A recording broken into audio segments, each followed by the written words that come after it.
This is an interview with Sergeant Mike Humason. Mr. Humason was born on November 27, 1948 in Kentfield, California. Mr. Humason served from 1968 to 1970 in Vietnam, primarily stationed in Hue. Mr. Humason achieved the rank of Sergeant E5. This interview is being done on December 12, 2013 at Da Vinci Charter Academy. This interview is being conducted for the Veterans History Project at the Library of Congress as part of Da Vinci High School's America Award Project. Okay, so a first question is, I think we're going to start from the beginning. So what your childhood was like. We can just start there, what kind of family you came from. Okay, good morning. I grew up in a fairly typical middle-class American Caucasian family. My father was a World War II veteran, 82nd Airborne Division, fought at the Battle of the Bulge. They're, getting more granular. My father was a terrible alcoholic, partly as a result of that sort of thing. But I was brought up, as many young men in my generation were, to honor service to country, duty. Military service was honorable and esteemed and heroic. And so I was one of those boys that when it came time for me, I felt that it was my duty to go. We were starting to have a lot of protest about military service. Guys were running away to Canada. People were burning their draft cards. I brought mine with me today. I still have it. Didn't burn it. But I felt that it was my duty to do what my forefathers had done, to serve our country in uniform when that time came. I grew up primarily in Santa Monica, California. I'm a beach kid. I'm an old fart body surfer. I'm still pretty good at that. I never take off on a bad wave. I learned that a long time ago. My parents, I have a younger brother, so there were two boys in the family. My mother and father divorced when I was 12. Both of them remarried. And that again is a typical American experience in some respects. So that's how I grew up. Awesome. Okay, so let's talk about the draft a little more and kind of how that worked and what you had to do. Okay. When I was 18 years old, I registered for the draft through the selective service system. It was the law at the time you had to do that.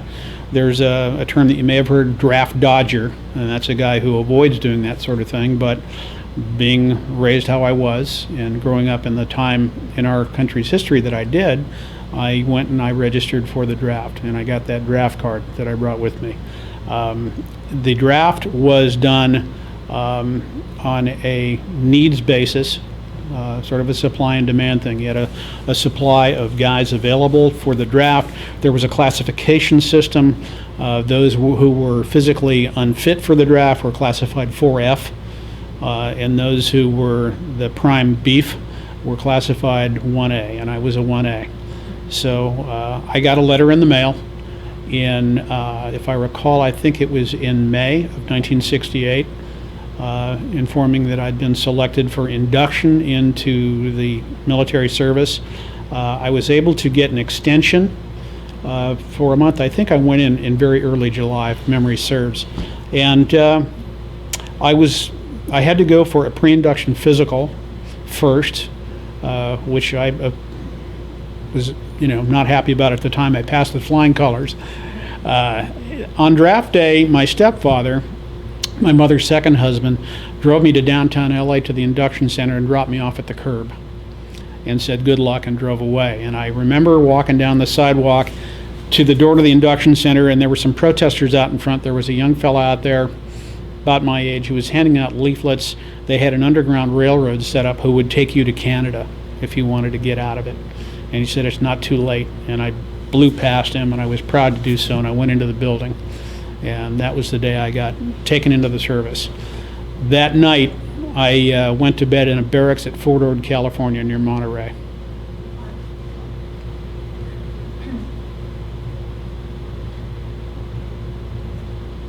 Okay, so did you have any choice in which part of the service that you went into? If I had chosen to voluntarily enlist for a period of 3 years, 4 years, I could have joined the Navy or the Air Force or the Marine Corps or the Army or the Coast Guard. Those were the branches that were available. Being drafted, was taken into the Army. When I woke up that second morning, I recall we were taken down for haircuts. My head was shaved. We got our first uniforms. We got duffel bags, big ones, full of gear, field jackets, what have you, boots, and we're marched back to the barracks. I think it may have been that day that they began testing us. We went through at least a full day. It was probably the second day after that we received a whole battery of tests. They amounted to all kinds of things. There were aptitude tests, IQ tests, what have you, hours and hours of things. At that point, I was offered some choices. I tested highly. I had a GT, I'm trying to remember what the term was. My GT score was 147, and I think that's supposed to be like an IQ sort of thing. The maximum score was 160. The highest score that I received was, I think, 156, and it was in aptitude for radio signal work. I remember that we had a scratch pad and a pen, and we had earphones on, and we were writing down what it was we were hearing, and they picked up the pace more and more and more quickly. And I've always been good at pattern recognition, so I scored very highly on that test. The second highest area of aptitude that I scored in was armor, artillery, infantry. So where do you think they were going to send me? I knew I was going to be stuffed into a cannon and shot over to Southeast Asia. So I was offered some choices. One was to go to West Point Prep School. One was to go to Officer Candidate School. One was there was a set of military occupational specialties or job trainings, MOSs as we call them, that they needed to fill, and a lot of them were non-combat MOSs, and if you signed up for one of those, you would be discharged from the Army of the U.S., which is the draftee Army, enlisted in the regular Army, and you would serve 3 years, but you would be guaranteed the job that you were signing up for. It was a contract with the military. So I signed up for a school at Fort Bliss, Texas, in air defense. That was a special technical school, and I knew I would learn some things there. And I thought, okay, I'll do that. I also knew I would get some college work in there, and I wouldn't be sent off to crawl through the jungle and fight a war. So we did that whole process. I completed basic training at Fort Ord. I had 10 days leave, and I was sent to Fort Bliss, Texas, to start up this new school. When I got down there, the MOS had been obsoleted. The school was canceled, and I was put into a group of holdovers that did police call every day. We ran around and picked up cigarette butts until I was eventually reassigned to Fort Polk, Louisiana, for advanced infantry training at a little place that we called Tigerland. It was the armpit of the United States, one of the famous training centers for sending people to Vietnam. So I realized that my contract had been breached, and I went down to the personnel office before I was sent to Polk, and I was reassigned back into 2-year status. So all that stuff that we went through at Fort Ord and all that special arrangement that we had been abrogated. It just it saved me. I guess that the leave time and some other things chewed up some time. What occurred after that was a lot of training, a lot of schools. There were a lot of guys that went from basic training, which I think was 8 weeks, into advanced infantry training, which is another 8 or 10 weeks, and they were shipped immediately to Vietnam. I didn't go to Vietnam for, I think I was in the Army for 12 or 13 months before I was shipped over there. I became a sergeant before I was sent over. I spent so much time training, and I did very, very well. I went to leadership courses. I went to NCO school at Fort Benning, Georgia, which was like, it was a 90-day course. It was what they used to put young officers through in World War II. They called them 90-day wonders, like OCS. We did the same thing during my era, and you came out as a sergeant.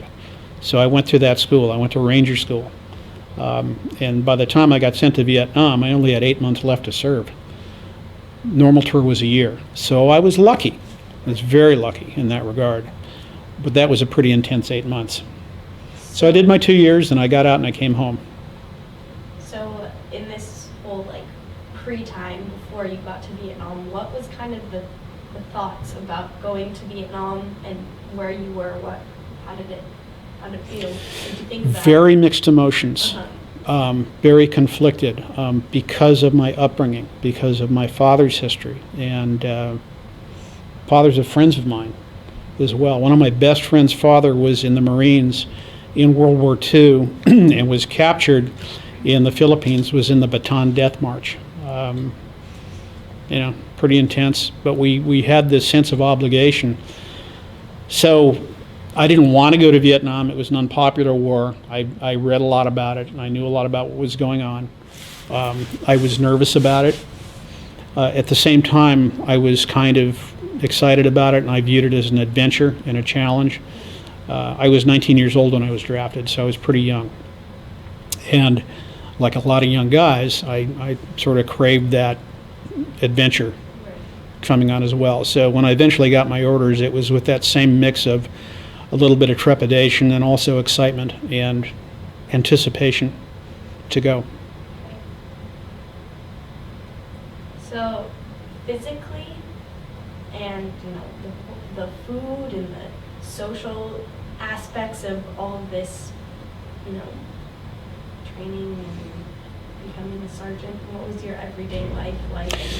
Oh, it depended. Gee whiz. When I went into basic training at Fort Ord, they had an outbreak of spinal meningitis, which is a contagious disease. And there were new regulations imposed that required them to give us at least 8 hours sleep every night, that our bunks had to be a certain distance apart from one another.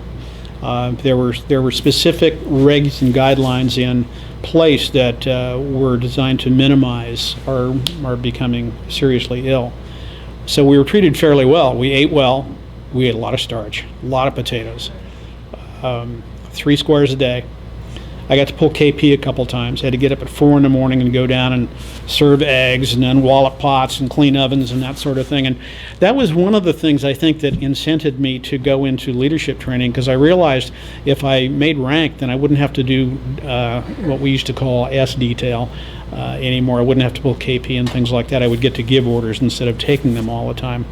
And I kind of like the idea of being a leader, and I like being in charge of things. I'm a compulsive organizer, so all that, I was naturally suited to doing those things. Got out of basic training.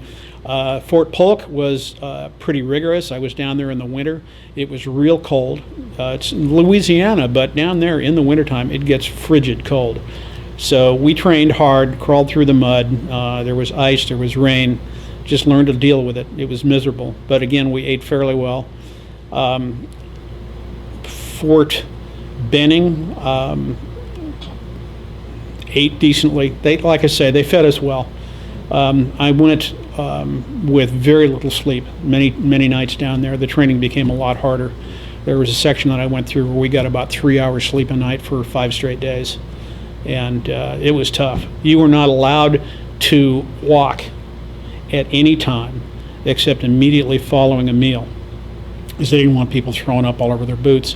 But if at any time you were caught walking instead of running, or double timing we used to call it, by a tactical instructor, you'd be dropped for about 1 million push-ups. So by that time, I was in pretty good physical shape. We used to get up pre-dawn in the morning and run several miles in formation, go through an obstacle course in the mud, climb over a 30-foot log ladder. We had one guy fall off that and broke his back one morning early. Low crawl through the mud under barbed wire, and eventually got back to the company area where we could shower, change into some dry fatigues. Then we had to go do chin-ups before we were allowed to go eat. Then we were allowed to walk back to the barracks, get ready for the day, and after that it was run all day long. So I'm 5'11". I used to be 6 feet tall. I've shrunk now, getting older. I weigh 205 right now. During that period of time, I had the opportunity to get on a scale, and I weighed 155 pounds. So I was real skinny, but it was all muscle, it was all lean mass, and I could, when I was in Vietnam, I carried a 90-pound rucksack plus a weapon all day in the jungle. So they get you ready. They get you physically very ready. Okay, shifting gears a little bit, let's talk about your time in Vietnam. Sure. What was it like when you first stepped off that airplane? When I first stepped off the airplane, the airplane ride itself was a Boeing 707, I think. We flew out of Travis Air Force Base, not too far from here. I was sent to Oakland for processing, turned in all my civilian clothes. I got jungle fatigues, jungle boots, all the stuff that I would need to have to go over to Vietnam. We had a chartered 707 out of Travis Air Base that was run by Flying Tiger Airlines, civilian airline. In fact, I used to joke with people, the subject of Oakland would come up, and I would say, I hate Oakland. Why? Because the first time I went there, they sent me to Vietnam. That was the joke. So I hated Oakland. The flight over, we stopped in Honolulu, and we had a layover about an hour. Something like 3 o'clock in the morning. I know it was dark. It wasn't, the sun wasn't up yet. I remember it being warm and humid, walking around the airport, getting back on the airplane. We flew, I think, to Guam, and then we flew to Tan Son Nhut Air Base near Saigon. And there was a lot of chatter as we approached the coastline, and all of a sudden we looked down, and there's the coastline of Vietnam, and it's dense green foliage down below, and every now and then you could see this little puff of smoke where an artillery round was going off. And I know many guys have said the same thing. They've had this experience. It got dead quiet on that airplane. You could hear a pin drop. And as we circled, we're coming around and we're approaching, all of a sudden some guy in the back yells, "There ain't nothing down there, turn this thing around, let's go home." And everybody started laughing, and it broke the tension. So the airplane came in high, dove down real fast, hit the runway, and came to a stop and taxied into a safe area between some sandbag revetments. And the door opened up, and it was like walking into a steam sauna. It was hot, it was humid, and the smell was something you'll never forget. There's an odor, an aroma to that country, at least at that time. And sensory memories being what they are, odor is a powerful memory trigger. I know I've had some friends who've gone back over there, and they've said, yeah, they immediately, the charcoal fires from the villages, things like that, set off all kinds of emotional reactions in them. So I spent several days there. I was sent into, can't remember the name, Bien Hoa, I think was the name of the post there.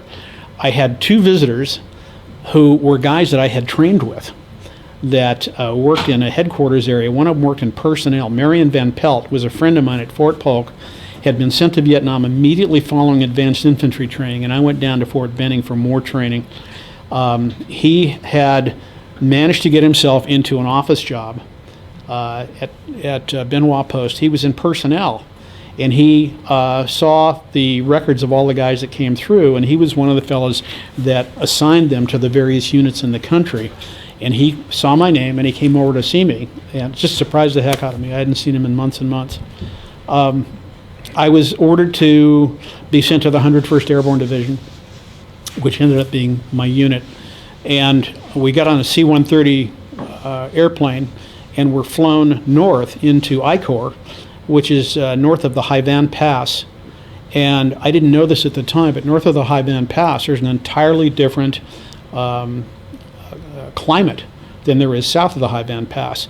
I was there, I think I went in early November, and it was cold, it was rainy, it felt like 45 degrees out. So we all grabbed our field jackets out of our duffel bags, and we were sent, over to our training area. So I was inducted into the 101st Airborne Division, and I had to go through a week of division training before I was eventually assigned to my final unit. Okay, so once in your final unit, let's talk about some things that happened there, which just when you first got there, the people you met and the things that you were doing. Was it similar to your other days, or? Well, what happened there, the 101st Airborne had a divisional training course that everybody in the division had to go through, whether you were a cook or a clerk or a helicopter pilot or a combat NCO like myself. We all gathered at Camp Evans, which is one of the big base camps there, and we were put in charge of a staff sergeant named Faun, F-A-U-N. Don't remember his first name. He was our TAC NCO, and they explained to us that in this particular division, a red smoke grenade means danger. If you see red smoke on a landing zone, that landing zone is taking fire, so it's called a hot LZ. There were different colors, there were different signals, we had different protocols, we would call them today in the civilian world, or SOPs. So we went through all of that, and then I got orders to be sent to Delta Troop, 2nd Squadron, 2nd Battalion, 17th Cavalry Squadron. And when I showed up there, I was driven down there in a Jeep. It was a cold, rainy day, late in the day. And I got out of the Jeep and started to walk up the dirt field toward where the headquarters building was, which was just a plywood. These were all plywood sheds with corrugated tin roofs on them with sandbags around them. That's what all the buildings were. They were shacks. So I'm going up to the headquarters shack, and I look, and there are Jeeps there with machine guns on them. And there were a couple Jeeps with 106 millimeter recoilless rifles on them. A recoilless rifle is about an 8-foot long tube that's about that big around. It's like a giant bazooka that you can put onto a Jeep and drive it around, and they're used for, it's actually an anti-tank weapon, literally, but they're used for convoy escorts, things like that. Kind of specialized, a little unusual, and I cheered up right away because that was a weapon I had trained on at Fort Polk. And so my buddy Marion, whom I met, who came to see me, remembered that I had trained on that particular unit, which was used a lot for base defense. And so he assigned me, he got me, I think, he's the one that's responsible for me being assigned to that unit because I was trained in the 106. And I think he was thinking that if I was in a 106 unit, I'd be in the base camp all the time where it was safe. As it turned out, our unit was highly specialized and almost experimental, and we were out in the jungle a lot. We did all kinds of crazy things. So it was cold, rainy. I got there, I walked up to the headquarters building, and I reported in. And the next person I met was Sergeant Walter Walker, who was a platoon sergeant, an E7. He was my platoon sergeant, very tall, African-American fellow. The picture of him in that book that I sent you. He came out, he was very happy to see me, introduced himself, and he sent the company clerk to go get Sergeant Lefevre.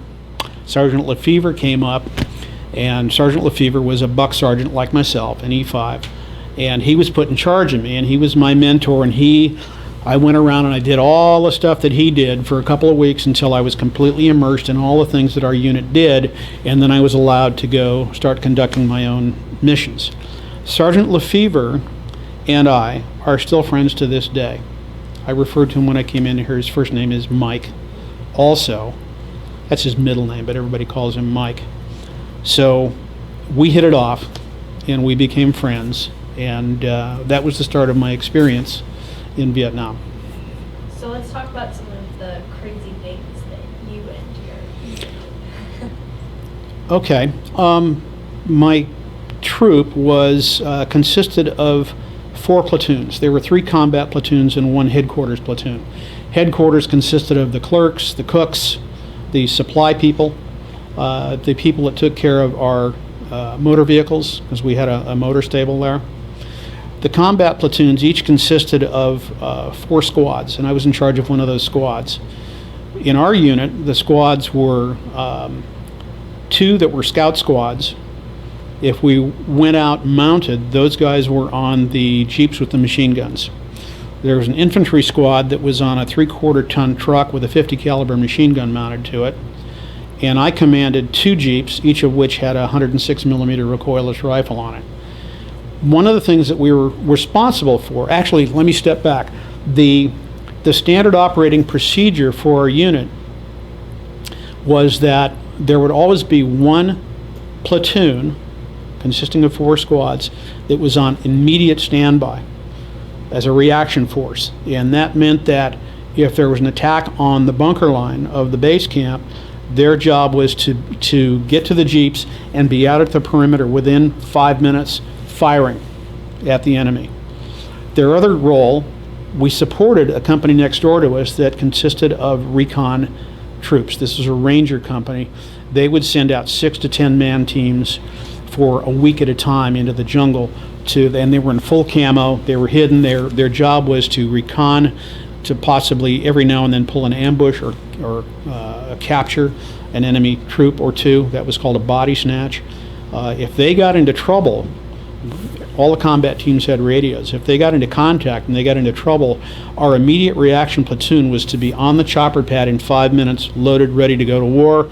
They'd be flown out and dropped into where this ranger team was in combat, and their job was to stabilize, chase the enemy away, kill the enemy, and rescue these guys. That was my first combat mission. I got to do one of those. The platoon immediately behind that, we rotated this duty all the time, was a backup. So if that reaction team went out and it was too bad for them to handle by themselves, that second platoon would be sent as a follow-on, and then the third one would go. The third one was mostly on stand down. That third platoon's job was to conduct a nightly ambush patrol in our sector outside the base camp perimeter, and I conducted an awful lot of those, and to supply a sergeant of the guard to the 2 bunkers that we had on the bunker line. So we had a lot of responsibilities in the base camp area, but we had a lot of responsibilities outside the base camp area as well. We conducted outside the base camp not only reaction force duties, but we were sent on recons. We would conduct what's called a recon in force, or a RIF. We'd send a platoon out into an area of suspected enemy activity to try to determine what was going on out there. One of our recons discovered an enemy base camp. I was not on that mission. I was back at the base camp, our base camp, Camp Eagle, when that happened. But I heard about it. I was down at a radio operations center, tactical operations center. We called it TOC. That's where the radios were. And I was told that they had found a complete, full-blown, fully equipped hospital in this base camp that was underground. And as I recall, the first sergeant had me meet him out at the chopper pad as these guys were coming back in. He didn't allow them to go back to the barracks. He had them get in formation, and he announced to them that he was going to turn his back. They had 2 minutes to unload whatever it was that they had in their web gear or their rucksacks, and after that there would be a full inspection. Anything that he found before the inspection, there would be no questions asked. So we both turned our backs. 2 minutes later, we went through and we inspected everybody, but out behind the formation, there were some large plastic bags full of white powder that turned out to be, I'm sure, opium or something of that sort. So this sort of thing went on all the time. So recons in force, we did some of those. They would fly into a landing zone in the choppers. We'd get out and get into the jungle and go. There were others where we had to rappel off the choppers. There was no landing zone, so we'd kick ropes out either side, and you'd climb out onto the skid of the helicopter, facing into the helicopter, so your back is to open space, and you'd hook that rope through a D-ring here on a harness on your front, and you'd jump backwards off the helicopter and slide down the rope to the ground. We did a lot of those. The first one I did, I instinctively grabbed too hard with my hands, and I got some nice rope burns in spite of the fact I was wearing leather gloves. So that was a practice jump. So that when we had to do it for real, I didn't have that problem again. I governed my emotions. We had one where we rappelled in from about 110 feet into an area. My platoon of about 24 guys went into an area where there were 3 suspected NVA regimental groups, and what they wanted us to do was find them and pick a fight. They had 2 infantry battalions on standby waiting back at the base camp. We had 7 helicopter gunships over our head, circling, shooting the entire time that we were there. And if you tell anybody else in the Army or the Marines that story, they won't believe you. That we 24 guys had 7 Cobra gunships going around us. That's a huge allocation of that kind of resource, but there were enemy troops all over the place. We managed to talk the commander, who was 2,000 feet up in the air in his command helicopter, into getting us out of there. They were going to leave us there overnight, bring another platoon in, and have us stay there overnight and continue the mission the next day, but I'm sure we all would have been completely overrun had that happened. So we were able to get out. One of my jobs was, Sergeant Walker figured out that I was really good at talking on the radio, and that I wasn't afraid to guide helicopters down to landing zones. So my job became, I was the guy that would talk the choppers in when we were extracting. I would organize the loads. You guys are on the first bird, you guys are on the second bird, and so forth. I would stand in the middle of the landing zone and hand signal the choppers down, get the loads out, signal the choppers out again, and I would be the last boot off the ground. And I was the last boot off the ground that particular day, and I was scared to death. It was a pretty spooky mission. So we did that sort of thing. And then we got one of our reaction teams got called pre-dawn, 3 o'clock in the morning, and they had to sit and wait, as it turned out, down at the chopper pad before they went out. The next door unit, the Ranger team, had a 6-man recon unit out and they'd been out for just a day or two.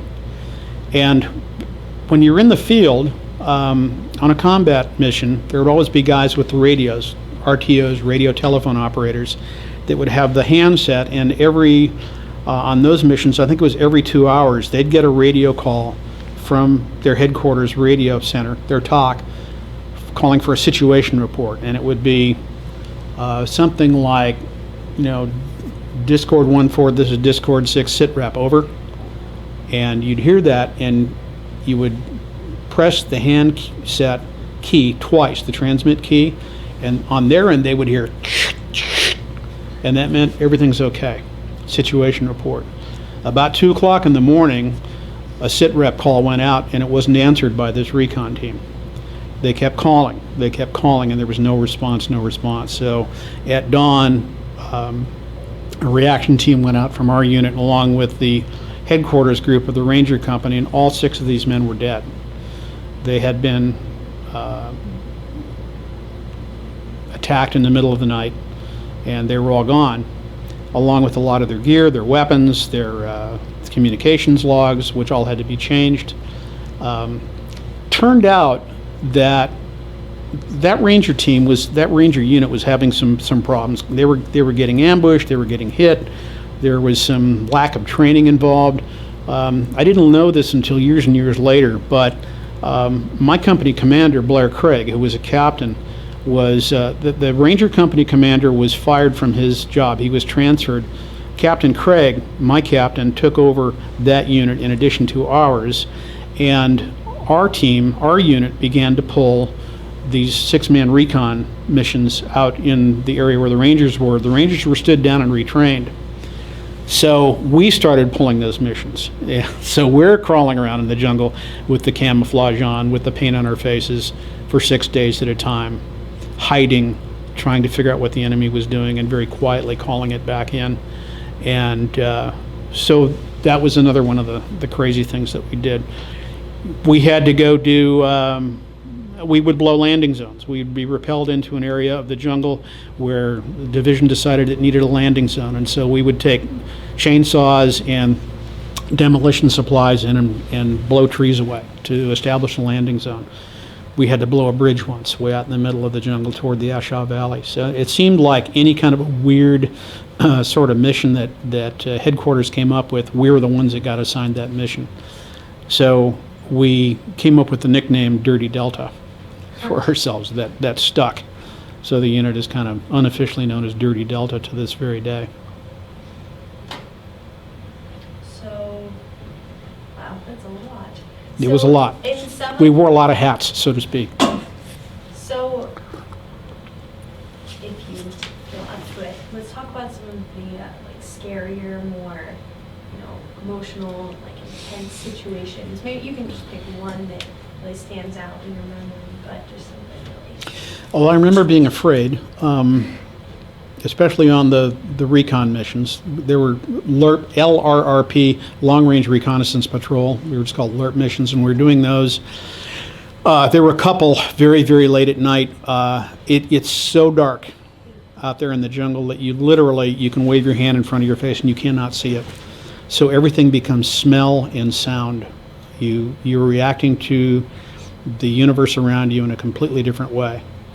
And if you have an imagination, which I do, you can imagine all kinds of things going on out there.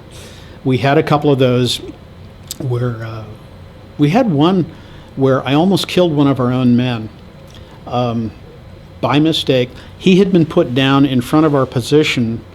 Our whole platoon was out on this one. There were 24 of us out there, plus a ranger team. And one of the other NCOs had assigned a guy to go down below us as an LP, or listening post. And all of a sudden, in the middle of the night, I was awake. I had the radio handset. I'm doing sit rep response. And I hear noise and movement down in front of our position that's coming up to us. So I woke up Sergeant Walker. I woke up this guy over here. And I told Sergeant Walker, movement down there. And it kept coming. And so I had positioned what's known as a claymore mine down below there. You're nodding. You know what a claymore mine is. It's an anti-personnel device that when we carried them in our backpacks, we'd set them up at night. And so I had the claymore firing device in my left hand. I had my M16 in my right hand like this, pointing right in this direction. And I was about ready to blow that claymore, and Sergeant Walker said, no, that's got to be one of our guys. He's making too much noise. And all of a sudden I hear from down there, where's Doc? And it was one of our guys who had been bitten on the flank by one of these gigantic centipedes that are venomous, and he was looking for Doc. He was hurt. This was like 1 o'clock in the morning, something like that. So he came in, everything quieted down, it settled down. The next morning, the sun came up. I was never so happy to see the sun come up. I ate one meal a day on these missions. So I broke up in a box of sea rations, and I ate a can of peaches or something like that for breakfast, had some water. And then I found this fella. I can't remember what his name was. He was a heavy-set guy. And I had him pull up his fatigue shirt, and his whole flank was swollen and multicolored. We ended up having to medevac him later that day. As we were approaching the landing zone to get him medevaced, we stopped at one point, and I remember picking leeches out of my socks. There were leeches all over the place there. So you'd do leech patrol. And one of the guys came up. I was about the middle of our formation. One of the guys came, Sergeant Humason, can you come back here? I go up, and there's this big heavy-set fellow named Rose, who was a machine gunner, who just had this very unhappy look on his face. And this is a little graphic, but he had a leech crawl up his urethra, and he couldn't get it out. So he was medevaced also. We got both these guys. I took a point recon out, me and 3 other guys with a radio, and I had the medevac bird was patrolling the area. There was a gunship in the area actually too. This was another thing that happened. The enemy started booby trapping our landing zones. So guys would fly in on choppers, jump off, boom, legs gone, whatever. So since there was a gunship in the area, I had him come in and use his minigun to strafe the landing zone that we were going to use to get the medevac chopper in, and he almost shot us up. I remember that tightened me up pretty well. I'm screaming ceasefire on the radio handset. So we finally got these 2 guys medevac, got back out again, went back into the jungle, spent another couple nights, went home. So that was a fun mission. The one I think that sticks in my mind a lot is the day my buddy Mike, of whom I've told you, was shot. This was a mission to blow a landing zone. We rappelled in. We were on a hillside like this. We came down here and we were working, and suddenly my lieutenant, Steve Roush, motioned to me to come down to him, and he said, there's going to be a Loach, a light observation helicopter, is going to land. I want you to go up and get on it. I'm going, whatever. This thing came down like this, and I climbed up on a tree stump, and I got up on the skid, and he took off. I didn't know he was going to do this. I'm standing on the skid of this helicopter. I almost fell. I reached behind myself like this and grabbed some webbing and pulled myself up inside, and he flew me. I'm standing on the skid. way up into the air, and way down, maybe a mile away, there's another landing zone down below. He landed, and I got off. And the crew chief for that helicopter was standing down there waiting for me. And it turned out what happened was these guys were an observation helicopter flying around. They'd seen an enemy force approaching us. We didn't have a landing zone big enough to get us out of there, so two at a time, this guy went. I was the crash test dummy. I wrote a story about this, crash test dummy. They got two guys at a time on the skids, flew them down to this lower landing zone, and that's where we were extracted from. This was Mike's last mission. He was going home in less than a month, and if we could afford the manpower, we would let guys stay in the base camp when they had less than a month left. He'd been there almost a year, and he'd been through some serious stuff, so it was time for him to go home. So I went over to him, and I said, "You're going on the first bird on the way out. That's the good news." He said, "Yeah." He's from Tennessee. "What's the bad news?" I said, "The bad news is you're buying the beer at the NCO club tonight." So he said, "Okay." So I called the choppers in, popped the smoke, got them down, got them out of there, got on the last bird. We left. We flew all the way back to Camp Eagle, got down to our chopper pad, and some guy came down out of talk and walked up to me and says, "Who got hit?" I said, "Nobody got hit. We got out clean." He said, "No, the first chopper got shot up on the way out." It was Mike. Turned out what happened, he told me later, was this thing, the chopper was taking off going this way, and he veered a little bit, and the rotor blades hit a tree. And it just kind of went whack, whack, whack. And so he yawed left, went over this way, and he flew right over an enemy unit that popped up and just fired right up into the belly of the chopper. And the round came right through Mike's leg, came out right here, went through his femoral artery, bounced off the roof, and landed. And had they not been in the air, he would have died. One of the guys in my squad, Mike told me later, was the only guy who didn't panic. They got a couple dressings on it, applied pressure, applied a tourniquet, and because they were in the air, they flew him straight down to the medevac hospital that we had at Camp Eagle. I saw him 3 days later after he came out of the ICU. He had a great big bandage around his leg and a drain in there. He's white as a sheet. And all I remember him saying was it felt like a Mack truck hit him in the leg. And he told me Lee was the only one who didn't panic. But I was freaked out by the whole thing. I couldn't believe it. And after I was told this, I went back up to our barracks and was getting my stuff off. And I don't remember who told me this, but basically I had to bag up all Mike's possessions and get them ready to be shipped back home. And the chopper came back, and it had his web gear and his boots and his M16 in there, and everything was just saturated with blood. And I ended up holding these things in my hand. This is my best friend. And it was real traumatic. It freaked me out. And there was a song playing, a Beatles song, called "While My Guitar Gently Weeps." And there's a run-up to it that's a piano riff. To this day, I hear that, and I go back there. So, Mike, I lost track of him. About 10 years ago, a little over 10 years ago, there was a movie, I know I'm digressing, but there was a movie called We Were Soldiers with Mel Gibson that you may have seen, that I watched at home. I rented it, and it was about the first large air mobile operation that took place in Vietnam, the Battle of the Ia Drang Valley. And I knew about this battle. I'd read about it, and the movie departed a bit from what I remembered, but that sent me to the computer the next day, and I'm looking on the internet, and I'm Googling and searching through, trying to remember precisely what did happen. I stumbled across a website that was from my old squadron, the 17th Cavalry. And I started plowing through it, and I found postings from guys that I served with in Delta Troop during my time in Vietnam, one of whom was named John Imsdahl. And I remembered his name, and I emailed him. And he emailed me back, and we ended up on the phone together. This was 2003. I came home in 1970, so this is a long time later, 33 years. And he said, "Hey, we're all getting back together. We're going to have a reunion in Branson this summer. Call Jerry True." Jerry was one of the sergeants with me. Jerry stayed in and became a command sergeant major. He did a 30-year tour. Called Jerry, talked to him. Blair Craig, my old company commander, ended up on the phone with him. And we all got together in Branson. They found Mike. They found him. So I called him. on the phone after they found him, and I said, "Is this Mike Lefebvre?" He says, "Yes, it is." Is this the Mike Lefebvre that was in Delta Troop in Vietnam, 69, 70? He says, "Yes, it is." And I said, "Well, I don't know if you remember me, but this is Mike Humason calling." "Oh, I remember you. You're the one who put me on that chopper when I got shot up." And I'm going, damn it. You know, I felt real bad about this all these years. And I said, "Well, how are you?" He says, "I'm just as beautiful as I ever was." I went, okay, I can tell one thing is not changing. That is your twisted sense of humor. So we met in Branson in 2003, and you know what? It was like only 2 weeks had gone by, not 33 years.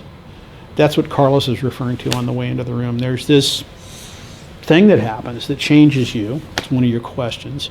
And that's one of the things that changes is, you know, I've run into people that I knew in high school, and it's been however long it's been. It's been all those years. With these guys, 2 weeks. So I hope that answers your question. It does, definitely. So I think that's a really good lead into kind of the going home part of your war experience in the last few days and, you know, your last month maybe, and then going home and what that was like and who you went home to and where you went. I was able to come offline a couple weeks before coming home. I had been replaced. They had a new sergeant who came in E6, Robert Stroud, who took over my squad.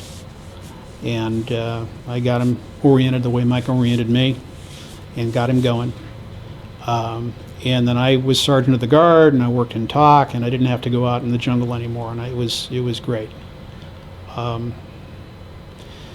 When it came time to leave, I was conflicted about it. And I know I've talked to Mike about this and some of the other guys who were NCOs in my unit. In most combat units, it's the NCOs who really run the unit. Officers give orders and they're there. Some of them get much more into it than others do. But the day-to-day management and the troop management and tactics and things like that are governed by sergeants.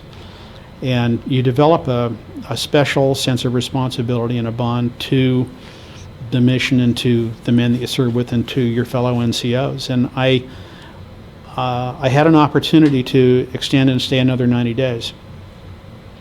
And I was offered all kinds of stuff if I would stay in the Army in general. And when I left, at the time I left, I was one of the few NCOs in my unit that had actually had a lot of combat experience, or mission experience, I should say. We had a lot of new guys. And so I considered staying, really strongly considered staying, but I didn't. I left on June 24th of 1970, my brother's birthday. So I came home. I went to Cameron Bay, and I experienced the first flush toilet that I'd experienced in a long time, and it was glorious. There was sand, and I grew up on the beach in Santa Monica, I mentioned earlier, and I could lie in the sand and just feel the warmth and the softness, and it was just sensory Shangri-La. It was wonderful. Chow, security. I went to a non-denominational service. I'm not particularly religious. I wasn't raised in a faith, but there was a PA announcement for a non-denominational service if you wanted to go, and I felt that I should. For whatever set of reasons, I was compelled, I went. And there was a chaplain there, and I've never forgotten this, and I've used this to help other people in grief over the years from time to time. He knew we were all going home, and he wanted to speak to just a few of us in particular, and he asked how many of us had just come out of the field, out of the jungle in the last few weeks, and hands went up. And then he said, okay, how many of you have had buddies who have been wounded or killed while you were here that you lost? Hands went up. And he said, you're the ones I want to talk to. And he said, he talked about this bond. There was something special, not just that you were here, that you spent this time together, but there was something as a result of that, and partly that led to that created this bond between you. There was something about these guys that you loved, that you cared for in your heart. And they're gone now, and you've lost that. and you've witnessed all this stuff happening to them way before it should ever have happened. The greatest gift, the greatest honor you can pay them is to take those virtues that they had and incorporate them into your own life and live them in your own life and honor them that way. Never forgot it. Never forgot it. So I did have a couple buddies like that, and I remembered those words, and I've tried to follow them. And they've been comforting to me and to other people that I've known. So the Freedom Bird came. We called it the Freedom Bird. The PA announcements would come out, and they would call out names, and you would go to this place, and they'd put you on trucks, and they would take you out to the airstrip, and you'd get on a jet airplane, the Freedom Bird. So my Freedom Bird came. We left at night, and we flew into an air base in Japan. We were there for a couple hours. I went into the PX and I bought a camera. You could get a nice camera for cheap. No, I already had a camera. I bought a flash attachment. That was it. I needed a flash for my camera, so I bought a flash. Got back on the airplane, and we flew from there all the way to Seattle Tacoma Airport, SeaTac, and we were taken to Fort Lewis, Washington for processing out. I didn't sleep the entire time. This was like 14 hours of travel. I could not sleep. I tried, I couldn't. I was just too keyed up. Got to Fort Lewis and got out there, and we're processing through these various stages of getting out of the Army. They give you a new Class A uniform, you get your medals, you get, all the stuff. I had a briefcase that I'd bought at the PX in Camp Eagle with me, and I had my camera and my camera bag and my new flash attachment. And I got around to the finance department, and they're going to give you your back pay and kick you out the door, one of the last things. During that transition down in Fort Bliss, when I went from 3 years enlisted back to a 2-year draftee, the finance records hadn't caught up, and they showed that I was getting out of the Army not today, but a year from today. And so my whole out processing got brought to a screeching halt. They were real nice about it, but they said, you can't go home right now. So there's this barracks. We're going to give you a spot over here in this barracks. You go over there and spend the night. We all got a steak dinner. So I had a meal chit for dinner, got my steak dinner, and a meal chit for breakfast the next day. And I went into this barracks, and the barracks had mattresses this fat. They were on springs. I had the whole building, 2 stories of barracks, to myself. It was wonderful. Took a hot shower, got my steak dinner, got a hot shower, jumped in the sack, and I don't know how long I slept, but I slept a long time. It was real good. Got up the next morning, got my stuff, got my chow, went back to finance, and they let me go home from there. So I had to go down to the airport. I remember on the way, I found a book at the book rack that was called The World Bible that I still have to this day. It was a book by Robert Ballou it's a comparative religion book. It's about the origins of Buddhism, Hinduism, Islam, Zoroastrianism, Christianity, what have you. And I don't know why that book came into my possession, but I was about to go into a phase of my life when I was asking myself a lot of questions about why am I here? What's the meaning of all this? What happens when we die? I'd never really dwelt too much on those things. I still have this book today, and I read it. I read it a couple times, and it was like fate brought that book into my life, as well as some others. So I flew home from there, and I wrote a story about that as well. It's called Freedom Bird. And then I went back to civilian life. What was that like? What was coming? That was different. I had changed. My family recognized it. I had a girlfriend who recognized it. She wasn't too sure she liked it. The hard part was I went back to my old job. I worked at the gas company before I got drafted. I worked on a truck. I worked a jackhammer and a shovel and helped to put pipe in the ground, and I went back there and worked as a construction guy. And it was good outdoors, hard, clean work, and I kind of liked that. Good group of guys. Some of those guys I'm still friends with to this very day. 2 weeks after, well, I'm going to say 2.5 weeks, 3 weeks after I got home, I got a letter from Rob McCarthy, who was the company clerk back in Vietnam. Rob is another friend, lives up in Seattle. I still speak to Rob. my unit got into, on July 8th of 1970, got into a real bad one. And Sergeant Walker was killed. My best friend left there, Mick Frank, was killed. My replacement was killed. One of the men in my squad was killed. One of the men in my squad was wounded. Another guy in another platoon was killed. I took a shot right through the femoral artery like Mike did, but he was on the ground and they couldn't get into a chopper and he bled out. Under shock and bled out. That's what would have happened to Mike had he not been in the air. And so Rob, I remember he opened this letter with, "I hope this doesn't spoil anybody's weekend, but," well, it did. I got it on a Friday, I remember it. And I went through that weekend like I was in a fog. I was just dazed by this. And I knew it could happen, and you prepare yourself mentally to go to battle. Somehow I hadn't prepared myself for this. And I began to have recurring nightmares about it. In the daytime, I knew what they were about. They were survivor's guilt. I dreamed that I was back with them, that we were in the jungle, and this whole thing happened, and I was trying to save them in various means, and I was thwarted every time. I was powerless, helpless. And I would wake up, and I went, well, here we go again. I knew what it was, couldn't stop it.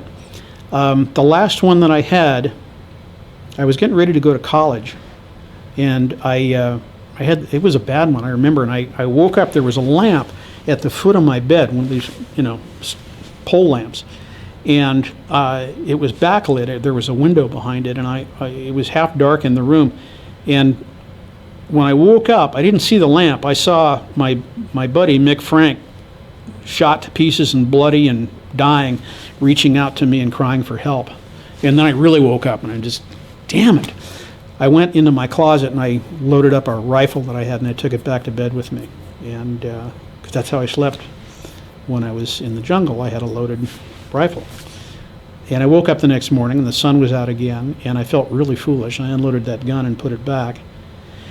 That night, I went to see my dad. My dad, as I mentioned earlier, was a terrible drinker. He was in the VA trying to get dried out. He'd been there for a week, so I went up to visit him. I think it was a Saturday night, and we sat in the library and we talked for 2 hours. And I told him about this, and he opened up and he told me things that he had never told me before. He went through the same thing. He was, as I mentioned earlier, in the Battle of the Bulge in World War II, and bad things happened there. He killed some people, and other people died. And when he got home, it went on for a while, I guess even after I was born, he took a loaded .45 back to bed with him one night after one of these nightmares, and the next morning he got rid of every gun in the house. He's afraid he's going to shoot me in the middle of the night. That connection with him and being able to talk to somebody else who had lived through the same trauma, pain, call it what you will, that was the last time I had one of those. It went away. And I learned something from that I've applied to my former comrades. When we go to these reunions, I've had a couple of them that didn't want to come, and I persuaded them to come. One in particular, Lonnie Penix, went through some horrible things and lived for 30 years believing himself to be a coward because it scared him so badly. It upset him. And I got him to come to a reunion in Nashville in 2005, and I got him to stay for 4 days. And he came up to me at the end of it, and he hugged me. And he said, "I want to thank you. This has been worth more than all the shrinks and all the vet centers in all the years. I feel healed by being around you guys. It makes a difference." That's part of the bond, too. I chaired our reunion in 2007 in Washington, D.C., and I got my wife and my daughter to come. And at our reunions, the first morning, we do a special thing. We have an altar with votive candles. And we read a roll call of all of the members of our unit who did not come home and who have died since then. And we have a sign-up sheet, and for each name that is read, one of us goes up and lights a candle. And at the end of that, we play taps while we stand. And so I always light a candle for Sergeant Walker and for my buddy Mick Frank, and lit them, went back across the room, and then Bob Primo writes a candle for Bob King, and Lonnie Penix lights a candle for William Bobo. And my daughter, who was just getting out of high school at the time, was 17 years old, sheltered, pampered, my kid, nobody's going to mess with my kid, looked across the room. She wrote a college paper about the Vietnam War, and she included this. She looked across the room, and I got Bob Cremo crying on this shoulder. I got Lonnie Penix crying on this shoulder, three big, strong men, and I'm trying to comfort the two of them. I'm always the strong one, the protector. And she just said it just blew her mind to see this, these big, grown-up guys doing this. We had another event at that reunion that was real special. This was my brainchild. I have an imagination, and I knew we were going to Washington, D.C., and I hadn't been there since the late 70s, prior to the memorial being put in. So at our reunions, we all get a golf shirt that has our unit insignia on it, and we all get a baseball cap that has our unit insignia on it. And this year we had red and black. And Blair Craig got some money from an investor, and he hired buses. We got everybody together, all of the wives, all the kids, and all the men, and we went down to the Vietnam Memorial. And we had a little talk from one of the guys that works there, Park Service guy, and then we all got into a formal military formation. One of our members is just retired, a major general. He commanded the Oregon National Guard for quite a few years. He commanded this ceremony where we all got in formation and we presented arms while a bugler from the old guard played taps. We were on the knoll just to the east of the memorial. And we broke up and we took 2 wreaths down into the memorial itself. There were 2 real big battles that our unit got into. One was the July 8th battle that I just mentioned. So Steve Roush, my former lieutenant, Mike, and I and 2 other fellas grabbed one of these wreaths. And I don't know if you've been to the memorial, but you have the ground here and you go down into it. We took this wreath and we started marching down into the memorial, and unconsciously I realized we were all marching in step. Steve and then the 4 of us behind him. And there were a lot of people out there that day, and they saw us coming, and it became dead quiet, and they parted like the Red Sea to allow us through. Very respectful. And we put the wreath near the July 8th group and popped off a salute and stepped back, and everything went back to normal again after that. But it was very moving for all of us, kind of cathartic sort of thing. Then we went off and did our day. Went to the Smithsonian and went to Congress and so forth. The other thing I remember about that trip was it puts you back in touch with certain things, I guess. And I treasure our country's history and its values and the things that have made it special over the centuries. I guess I'm kind of patriotic. We went all the way east to the end of the Capitol Mall, and we ended up on the other side of the Capitol building where the Supreme Court building is. And as we were approaching, there were a lot of protesters out there. This has become the standard fare these days wherever you go. And a fellow walked up to me with a clipboard. He had a sign here and he has a clipboard, and he started walking up to me, and I went, "Don't." "What do you mean?" I said, "Just don't." "Well, sir," and I said, "Don't. I'm here to see our nation's capital. Leave me alone."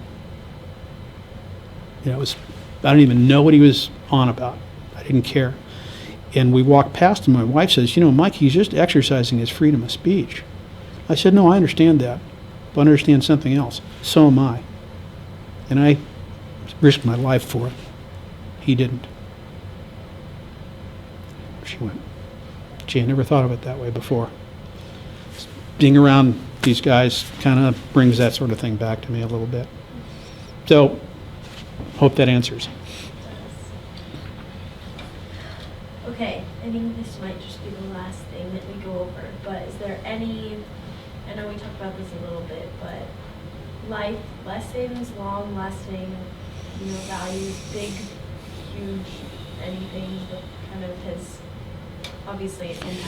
Yeah, honor's important in your life. It's vital. Honesty and honor and integrity. Those are the things that I admire the most in people. Courage. And I learned them there and from those men that I served with, and from other people since, obviously. But I treasure those things, I value them, and I respect them. And those people who don't have those things, I don't respect. I don't care for. I've watched a lot of my generation, guys who came back from Vietnam, a lot of whom were not in combat, who sit around on street corners with signs that say, "Vietnam vet, please help." I know there are different takes on that, but I can say that there used to be a, well, going back to that, I remember in the 1970s, one of the things that I discerned about my fellow Vietnam vets was that it seemed to be very much the thing for them to be tragic. You know, poor me, I'm, you know, a victim. And I think in some respects it was a way to get attention from women. And, you know, to the extent that that worked, bravo. But I didn't like that. When I recognized that, I decided that, you know, I wasn't going to allow myself to be that way. And I remember one of the things, if you screwed up and your commanding officer was staring at you and he said, "What's going on in your head, troop? What were you thinking?" One of the smartest things you could say was, "No excuse, sir." Because if you started making excuses, you're just going to make it worse for yourself. I had one of those one day when I did have a valid excuse, and I spoke up and I spoke for myself and I spoke well. And I proved my case, and he liked that so much that he put me in charge of a squad. He promoted me. That was a good captain. I liked him. But I was thinking about this the other day. No excuse. No matter what you've been through, you know, your country called you to war. You went, you did all this stuff. You came back with whatever you came back with. That's not an excuse for bad behavior. It's not an excuse to sit around and expect people to take care of you for the rest of your life. You know, I'm a child of the 60s. I remember President Kennedy's inaugural address. Ask not what your country can do for you. Ask what you can do for your country. And I think in a microcosmic sense, I could almost translate that over to ask not to be served, ask how you may be of service. And I've always believed in those things. And I think that experience, and again being with these men that I admire and that I care for, and around my father's generation too, those are values that are important to me, that experience helped to harden in me. Awesome. Thank you so much. Thanks for having me.